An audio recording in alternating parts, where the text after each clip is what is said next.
वाडा नगरपंचायतकडून plastic पिशवी जप्तीची कारवाई करण्यात आली असून या कारवाईमध्ये 70 किलो प्लास्टिक जप्त करण्यात आलेलं आहे। नगरपंचायत हद्दीत खंडेश्वर नाका ते परळी नाका दरम्यान विविध प्रकारच्या व्यावसायिकांवर प्लास्टिक पिशवी जप्तीची ही धडक कारवाई करण्यात आलेली आहे। या कारवाईमध्ये 70 किलो प्लास्टिकच्या पिशव्या जप्त करून सुमारे प्रत्येकी 5,000चा दंड वाडा नगरपंचायत विभागाच्या घनकचरा विभागाच्या पथकाकडून वसूल करण्यात आला असून या पिशव्या वापरात येऊ नये म्हणून या पिशव्यांच्या मधोमध छेद करण्यात आलेला आहे।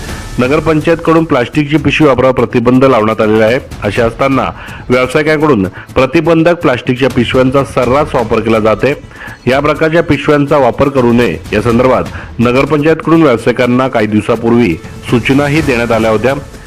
या सूचनांचं पालन न केल्यामुळे आज वाडा नगरपंचायतचे मुख्याधिकारी मनोज पष्टे यांच्या मार्गदर्शनाखाली नगरपंचायत कर्मचाऱ्यांनी या भागातील सर्वच प्रकारच्या व्यावसायिकांवर प्लास्टिक जप्तीची कारवाई केलेली आहे। या सूचनांचं पालन न झाल्यामुळे वाडा नगरपंचायतचे मुख्याधिकारी मनोज पष्टे यांच्या मार्गदर्शनाखाली नगरपंचायत कर्मचाऱ्यांनी या भागातील सर्वच प्रकारच्या व्यावसायिकांवर प्लास्टिक पिशवी जप्त आणि दंडात्मक कारवाई केली आहे।